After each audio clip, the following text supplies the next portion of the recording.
So I've been thinking about something. Most specifically, is when people ask what dreams you have or what do you dream of, and when people would ask me that, they got an unexpected answer. They expected astronaut, attorney, but really, I wanted none of those things. My dream was to have a dog, and I didn't mean like I thought dogs were cute. I mean I was obsessed with dogs. So I grew up watching the Discovery Channel, Animal Planet, anything about animals. But if there was a dog show on, there was definitely something that I wanted to watch. I loved watching Caesar Milan. I loved learning about dog behavior, and there was another show that featured dog breeds, but I can't really remember what it was called. But I soaked up all of that information, from temperaments to history, energy levels. I wanted to know everything.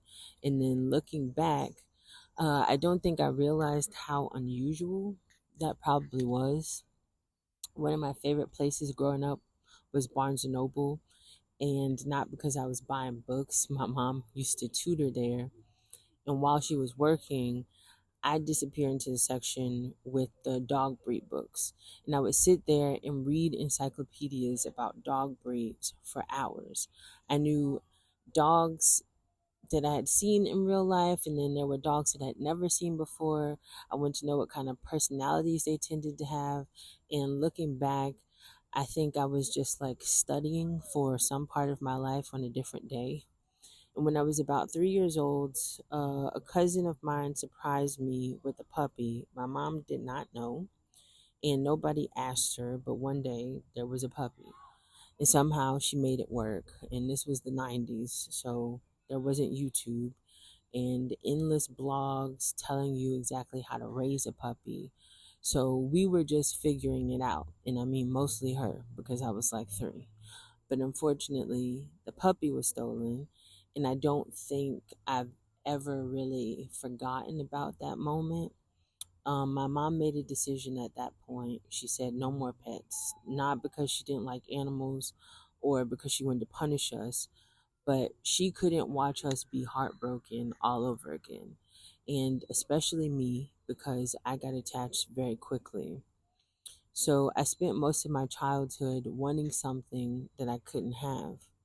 And of course, when you're a kid, it really doesn't feel like everyone else has something that you want. But everywhere I looked, people had dogs, and the dogs slept in their houses. And the dogs, they walked them after school, and they grew up together. And I remember thinking, why can't I have that? So for years, I thought that's all it was. I thought I really wanted a dog. But lately, I've started to wonder if there's something more to any of it. Um, the interesting part is I had a great childhood. My mom and my grandmother gave my brother and me something that I don't take for granted now. We were loved, we were safe. My mom trusted us. And if something happened, she didn't rush to believe someone else's version of events. She always wanted to hear what we had to say. She wanted to know how we felt. And I grew up in a home where emotions weren't something to be ashamed of. My mom actually encouraged the opposite. So this story isn't me searching for love because I already had it. It isn't about me searching for belonging because I already belonged. But there was something else that was happening, something I don't think I understood until I got older. My brother and I were very different. He was naturally more outwardly emotional than I was. And if something hurt him, you knew he cried because he wore his heart on his sleeve. And I watched how the world responded to something like that. Kids could be cruel, and adults were not better. And I saw how quickly sensitivity could become a target. I don't think anyone ever sat me down and said, don't show your emotions. My mom certainly didn't do that. She taught me the opposite. But somehow along the way, I came to the conclusion on my own. Um, if the world hurts people for being soft, then maybe I shouldn't let the world see that part of me.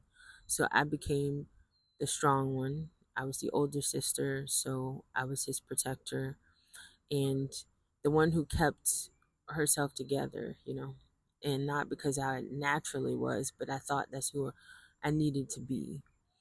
And I think this is where dogs come back into the story because somewhere along the way, they became the one place where I feel like I didn't need to protect myself. I felt gentle and affectionate, and I could baby talk a dog without worrying about someone else's thoughts.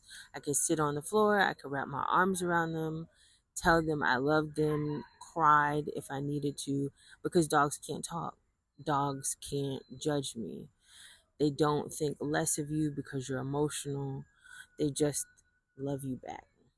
And when Blake came into my life, I thought he became my best friend, which he 100% did. But looking back now, I think he became something else too. He became the safest place for my emotions, not because my family wasn't safe, because they were, but because I'd spent years teaching myself like not to let the rest of the world see any part of me. And Blade didn't ask me to hide that.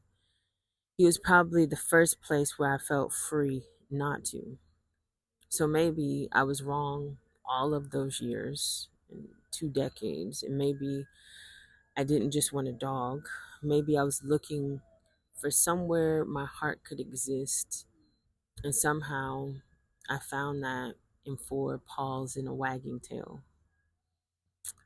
It's kind of funny because sometimes we spend years thinking we know what we've always wanted, and that one day we realized we were searching for something much deeper than what we had words for.